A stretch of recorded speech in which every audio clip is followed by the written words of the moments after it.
When I was in Centralia, Illinois, as a youth pastor, I would go to Oil Belt Christian Service Camp, and I would run teams through like a team building exercise. Could be a youth group, could be a church staff, but they had all these different obstacles that you would have to do, and we were trained on how to do things safely and the right way to do them. And half of the time that we would spend with these teams was just like, here's how you get to know each other. Here's how you learn how to like be close with one another, both like in a figurative way and a literal way. Because when you show up to do these obstacles, like you're going to have to help people, grab people, pull people up. You're going to get close with people. And if you have personal space issues, as I do, by the way, that's kind of an uncomfortable thing. And so a lot of it was, we've got to build a foundation for the framework so that we can have the opportunity for the chaos and for the difficult times, for you to persevere as a team, for you to get stronger. And so what would often happen is, the team would show up, and, if it was a youth group or whatever, it's like, you had your cliques and you had different groups, but the obstacles could not be achieved on your own.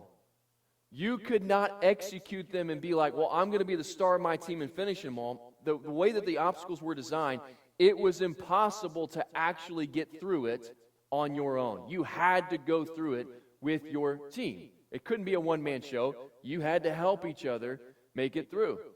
And so whenever people would show up and they had their cliques and whatever, we would start doing different things to get them kind of closer together, to get them comfortable with one another, and to get them, most importantly, to trust one another. Because if you're going to have a strong team, there has got to be trust. And those kids would show up, and they didn't trust one another. It's like, no, let's do it. No, let's do it this way. No, I think my way's better. No, you shut up. Get out of the way. And like, you had to figure out how to get them all on the same page. Because when you go through difficult times, when you are trying to figure things out, the relationship that you have is going to either be strengthened or break apart. That's true of marriages.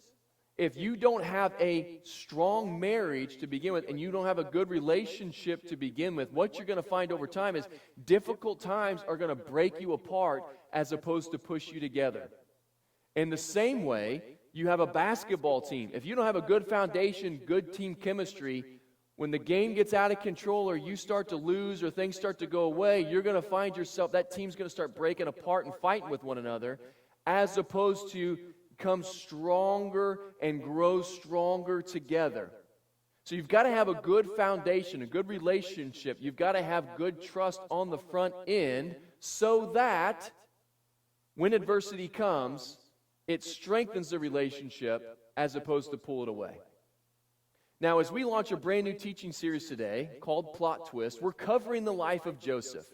And Joseph is a guy who, he's going through life and things like get chaotic and get difficult, and then you think, well, they're going to get better, and then they take another turn for the worse. And throughout his life, the plot twist over and over again, it causes him to really have to trust in God. The theme for the entire Joseph story, how it all kind of ends up, is with him telling his brothers this line: "You intended to harm me, but God intended it for good, to accomplish what is now being done, the saving of many lives." He says to them, you intended to harm me, you wanted to see me go away, you were jealous of me, whatever, but God used your evil intentions, He used your evil actions ultimately to bring about good and to save the lives of many people. It reminds me of something that the Apostle Paul writes in Romans 8:28. We read it already once in our service, and we know that in all things, God works for the good of those who love Him, who have been called according to His purpose. Now, that doesn't mean that God causes all things, but we know that in all things, when you are mistreated, when bad things happen in your life, when there's chaos and turmoil that you did or did not cause, we know that in all those moments, God works for the good of those who love Him, and all we need is to trust Him. Whenever I would work with those youth groups, the last thing that we would do was a trust fall. And it wasn't a trust fall like I'm going to stand here and fall and somebody's going to catch me. They would get on a platform that was 4 feet high, and they would trust fall off of that. And that you had to actually have trust there. So they'd get up there, and some of them would be like, ah. But we had this whole thing we run through because we didn't want someone falling back, and everybody's like, okay, so here's what we're, oh no! Like it had to be a style. Okay, we got a system here. You would cross your arms like this, and you would say, I trust you to the group. And the group would respond, we will catch you. And then you would say, I am falling. And they would say, we are ready. And then you would go, whoop, and you'd fall back. Now, it's one thing if you've got like some 95-pound cheerleader who's at the top of the pyramid. You know, you get like one person could catch her. But then when you get the guy on the football team who's on the front line, has trouble getting up there, and everybody's like, okay, dialed in. Everybody's dialed in. And then he's like, I trust you. And I'm like, I don't know if you should, but okay. And I think we've got you. I am falling. Okay, here we go. And everybody would catch him. And even the biggest guy could be caught by some of the smallest, scrawniest kids in the youth group. But in order to make that fall, you would have to say, I trust you. Now, here's the key with all of this. In our lives, we have an opportunity to either trust God or distrust Him. To have faith and believe that He has the best in mind, or to get angry at Him and kind of do our own thing and even go away from Him. And so just like basketball teams, marriages, Joseph's story, all of it, if there's a good foundation, if we've got a good relationship with God, difficult times help us to grow in that relationship, and they make the relationship stronger. But if you've got a rocky foundation to begin with, at the first sign of struggle or trouble, or when something happens that you don't understand or don't like, you might find yourself walking away from God because your relationship was not built to last. Difficult times in a person's life can cause you to grow closer or get further away. Joseph has the type of story that would naturally cause him to want to go away from God, except that he had a good foundation to begin with. And I think that all the chaos and the plot twists that he has to endure actually strengthen his relationship. Now, as we talk about Joseph today, we want to be sure to try to figure out, what is God telling me through this story, and how does He want me to grow in my faith about Him? So today, we're going to be in Genesis 37. If you've got a Bible or a Bible app, I encourage you to open it up, make notes, underline, do whatever it is you've got to do. So Joseph is one of 12 sons. His dad's name is Jacob, who's also called Israel. He has his name changed because he's the father of the 12 tribes of Israel. And, their story is kind of chaotic and it's got turmoil in it right out of the gate. You see, Jacob wanted to marry Laban's daughter, Rachel. He didn't have anything to pay, like the bridal price. In that culture, it's like, I want to marry your daughter. What will you give me? I'll give you 10 goats. Okay, fine. Handshake, there we go. But with Jacob, he didn't have anything to give, so he's like, I'll work for your daughter for 7 years. So for 7 years, I'll do work, and then at the end of the 7 years, you'll give me Rachel as a wife. So they shook hands on it, and there it was. And so Jacob works the 7 years. He wakes up the next morning after the wedding ceremony. It's not Rachel, it's Rachel's older sister, Leah, who he did not love and he did not want to be married to. He goes to Laban, he's like, dude, that was kind of a switcheroo. That's when the switcheroo got invented, by the way, that whole scenario. What was with that switcheroo? He's like, oh, I can't give you my younger daughter in marriage first. That breaks protocol of our culture. So just stay married to Leah, finish out her bridal week, then I'll give you Rachel as a wife, and you can work 7 more years. So you can see there's like just some shady stuff going on, okay? Well, for Jacob, he loved Rachel from the start, and he loved her more than Leah the entire time. They both give him their maidservants as wives so that he can have more kids. That's where all the 12 sons come from. But he's got his favorites. He's got his favorite wife of the other wives. He's got his favorite kids, which come from his favorite wife. So there's just drama all over the place. I've never seen the show Sister Wives, but I would imagine it's a lot like that. Just a lot of chaos and drama and just like, oh my goodness, we could make a documentary about Joseph's family and Jacob's family because of how crazy it is. And so Joseph's story, he's born, his mom is Rachel, which is Jacob's favorite wife, and he gets special treatment because he's the oldest son of Rachel's offspring. So here's how the story begins. Now Israel loved Joseph more than any of his other sons. That's a problem in and of itself, isn't it? Like out of the gate. Joseph is loved more than any of his brothers, which you know is going to cause problems, because he had been born to him in his old age, and he made an ornate robe for him. Many call this the coat of many colors. When you look actually at probably what it was, though, it was probably a cloak that signified position and authority in the family. Probably a robe that had long sleeves, it was long and flowy, probably had some type of an insignia on it. It was the equivalent of giving Joseph a 3-piece suit and a limousine with a chauffeur and an office up with all the VPs and the board of directors, so to speak, when all the other brothers got overalls and they had to do all the grunt work of the family.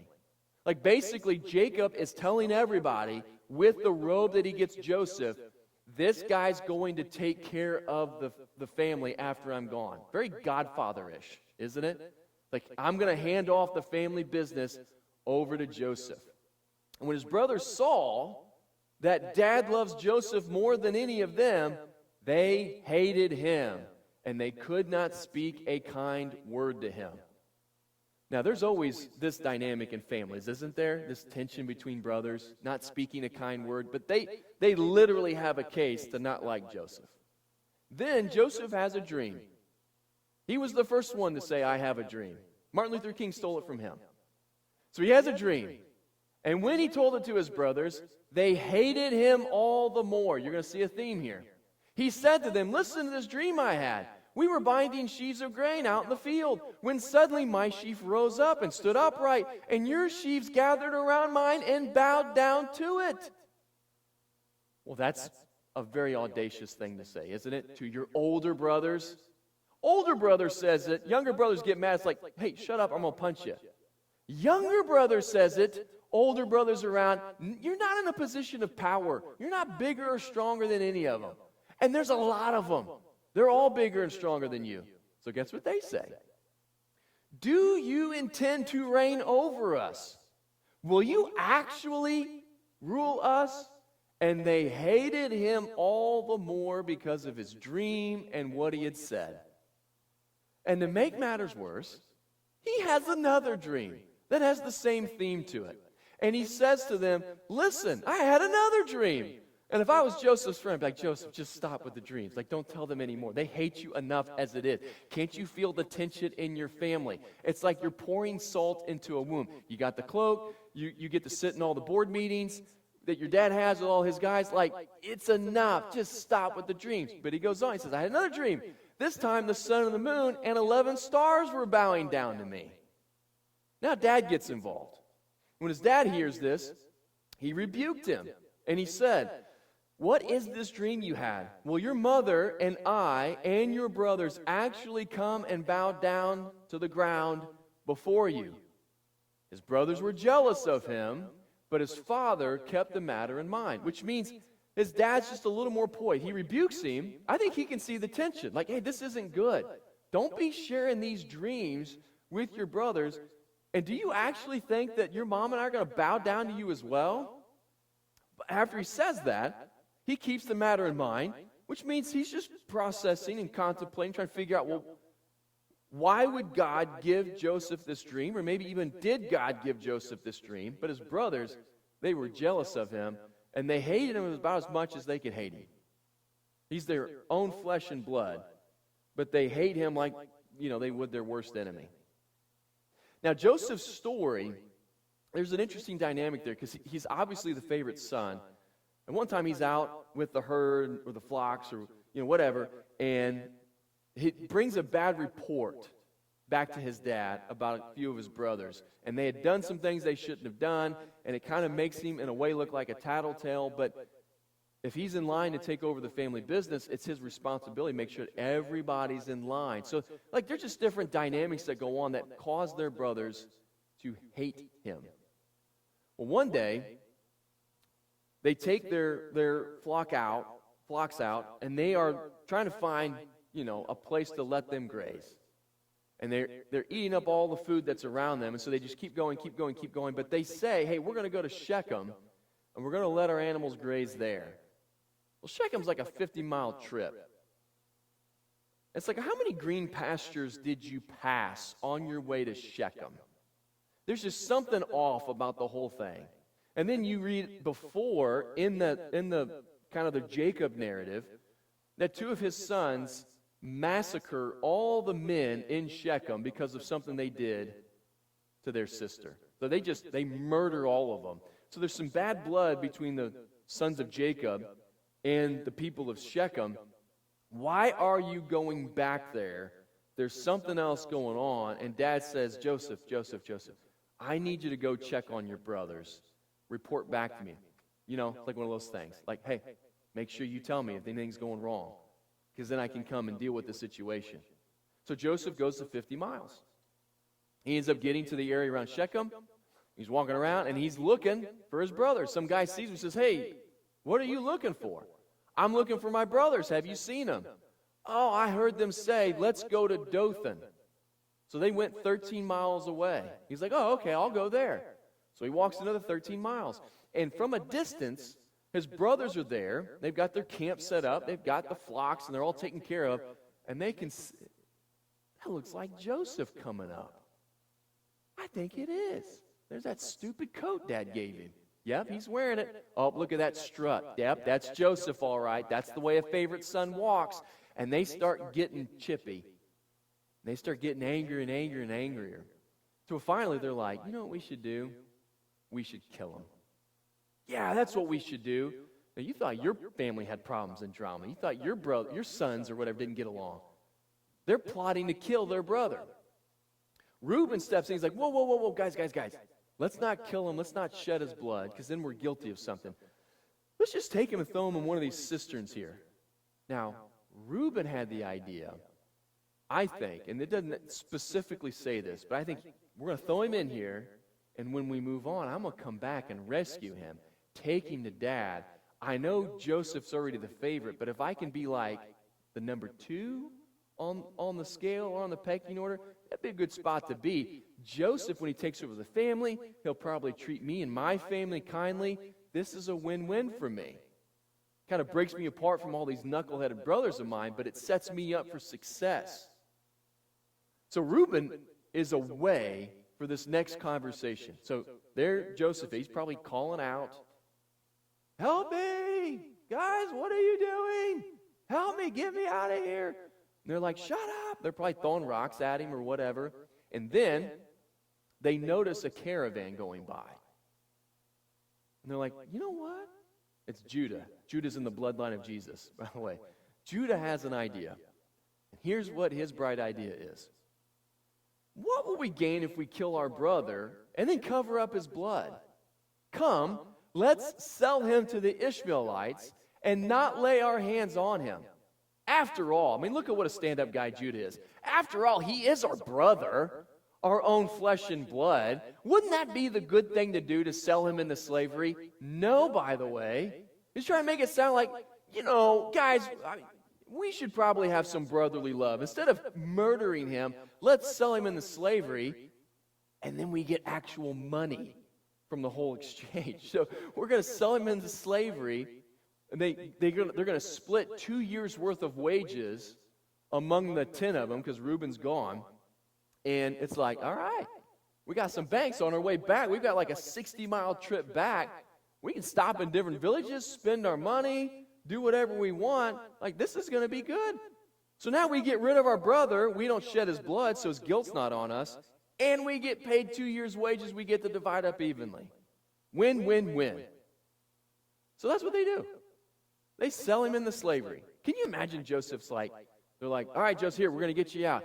Oh, gee, thanks, guys. Boy, that was a weird prank you guys pulled. Like, wait. And they tie him up, and they take him to the Ishmaelites, and they're like, what will you give us for him? And he looks like a strong worker. How about 2? Okay. And then, boom, he's gone. Now, if you're Joseph, that all got out of hand really quickly, right? You're tied up, and you're being led, and you're like, what in the world just happened? And quickly, your mind's going to be going to, am I ever going to see my dad again? Am I ever going to see my family again? Am I ever going to make it home? Am I going to be a slave for my entire life? He's probably scared out of his mind. He's a teenager when this all happens. I mean, all you had to do is take his phone away, and he would have just freaked out beyond, being consoled at all. But he's been sold into slavery. Where does this story end? How does it play out?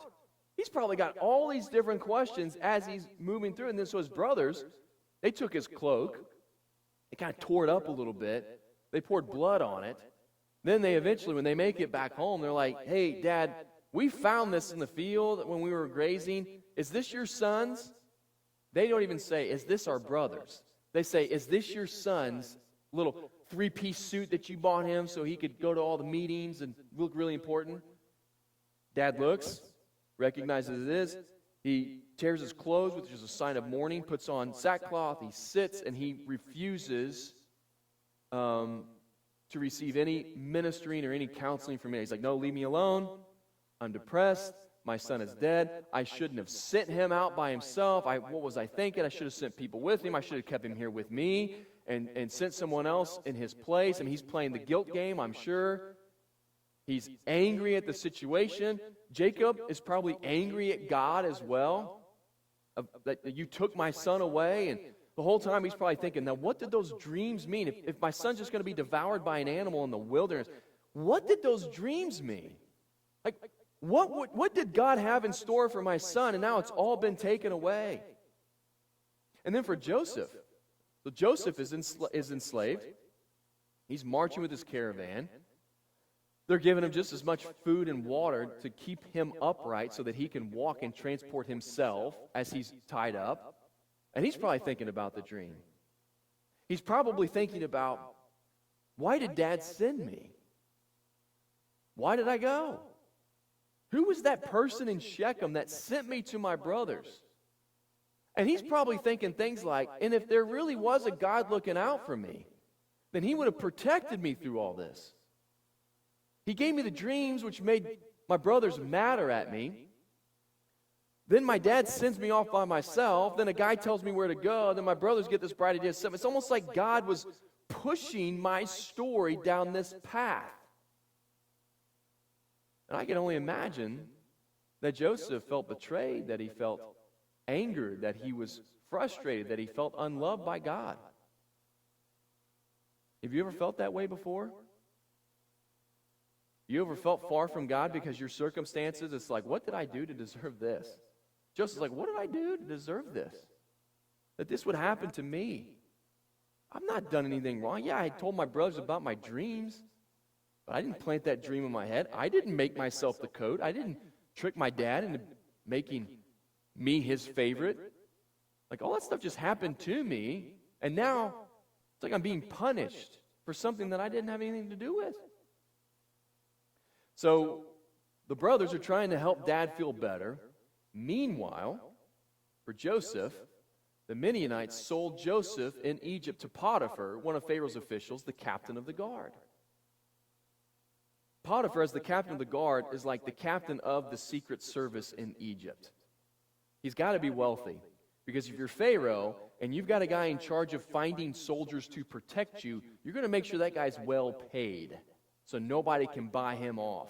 So Potiphar is going to be extremely wealthy, which means that Joseph has a chance at not doing like everyday labor type stuff, like digging ditches or whatever, but that he might be in Potiphar's household managing different things. There's a chance that though he is enslaved, he's not going to have to break his body in order to perform services for his boss. But we're going to push pause on Joseph's story and pick back up next week.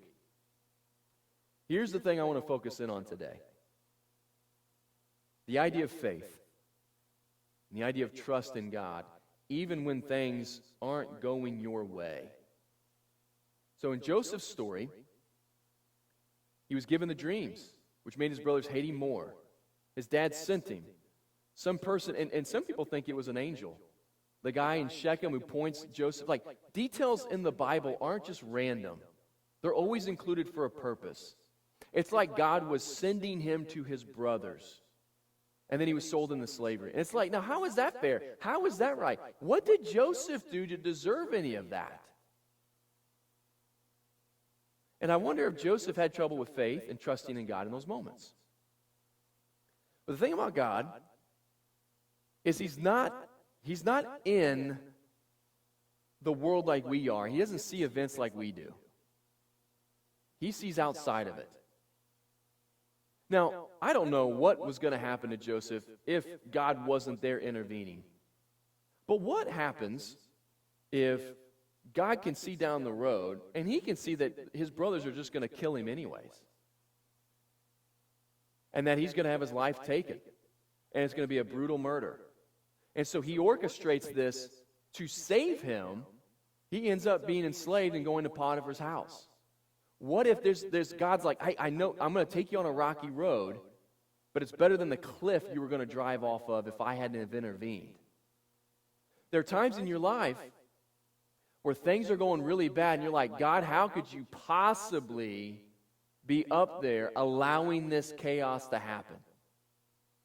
The worst thing imaginable. And everybody's got different stories. And it's not a competition. Like, well, my story is worse than yours, and I've had worse things. But like, you would tell parts of your story, and you might even say, yeah, when that was going on, I was like, God, where are you? This is awful. God, are you paying attention? Do you not care? And you don't know, one, what God is up to, and you don't know, two, what might have happened if God wasn't behind the scenes orchestrating things. You think it's bad the way what if it could have been a lot worse?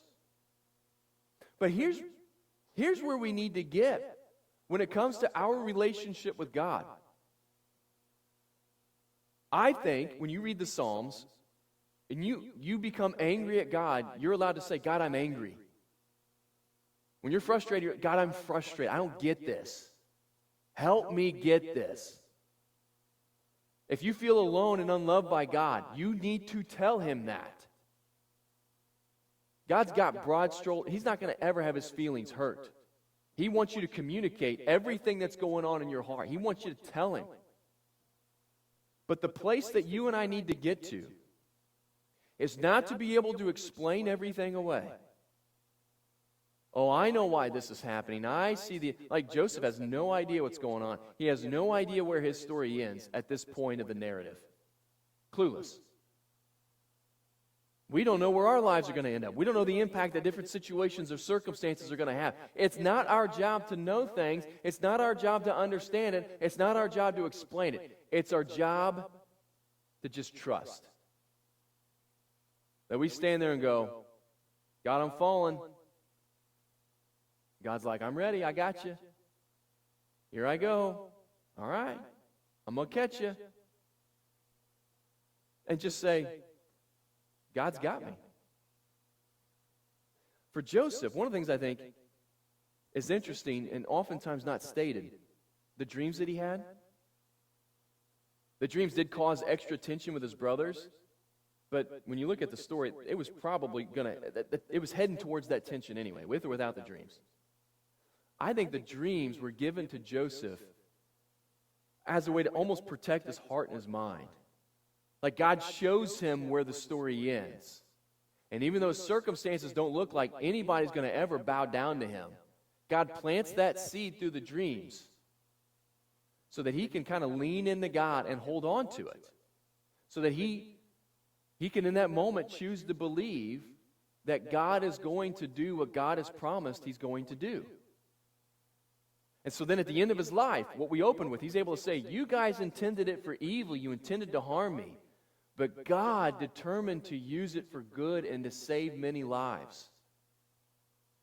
And so for us, when we go through painful moments in our lives, You may not be given a dream, but you're given promises in Scripture that hopefully can help you lean into God a little bit more during those difficult times.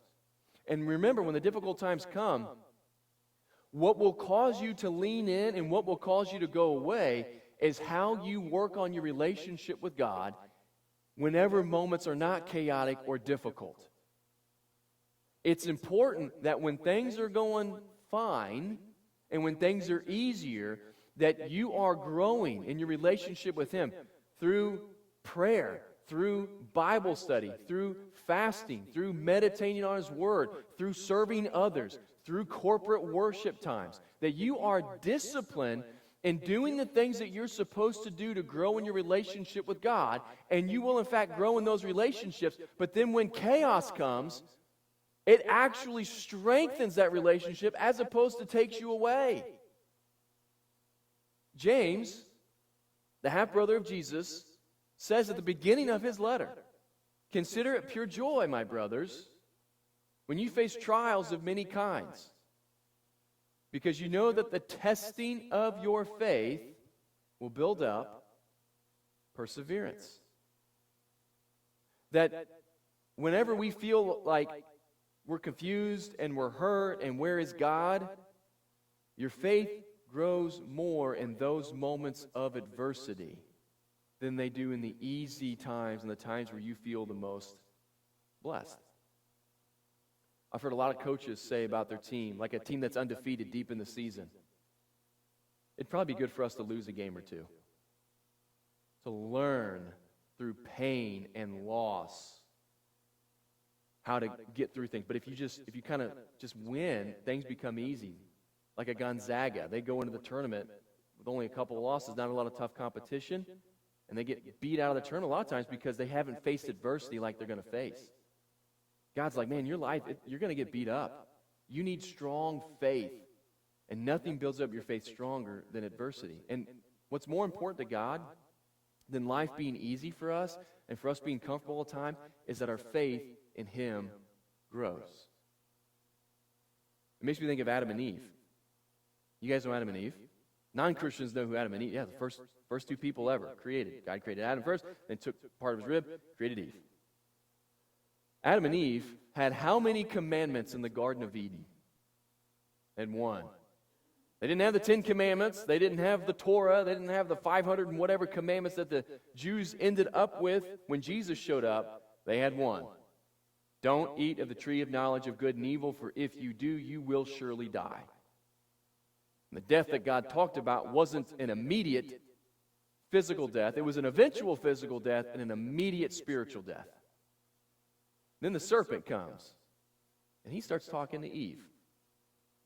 And he says, now wait a minute, why can't you eat of this tree? Well, because if we eat it, in fact, even if we touch it, she added something to it, even if we touch it, we'll surely die. Oh, no. That's not right. That's not right. God's lying to you. See, God doesn't want you to eat of the tree because then He knows you'll become like Him. He's trying to keep something from you, something great and glorious. And I see Him knocking a piece of the fruit off into her hand. And she's like, oh, this looks good. Maybe the serpent's right. You know, in that moment what happened? Trust was broken. Eve did not trust God. That when He said, don't do this, that it was really best for her. And she was tricked, and it was trust that was broken in the very beginning. The very first sin was a sin of a lack of faith or a lack of trust. And our entire human existence from that moment moving forward is God showing His love, showing His glory, showing that He can be counted on, showing that He loves us unconditionally, will save us from our sins. It is God trying to reestablish our trust for Him and giving us ample reasons to trust Him. And that even in the chaos, difficult moments, when it seems like God doesn't know what He's doing, God's like, I promise you, in all things, I work for the good of those who love me. You don't have to understand it. You don't have to be able to explain it to people. Just trust me. And He wants our faith in Him to be bigger. For God, that's the most important thing, is that our relationship with Him be as strong as it can possibly be. Whether it's one of us, whether it's Joseph, doesn't matter who it is. And God, because we live in a fallen world, He doesn't want to remove all the effects and consequences of sin, because then why would we turn to Him? So He allows sin and chaos to exist, but He will always use it for His good and His glory. All we have to do is trust Him, and He'll catch us every time.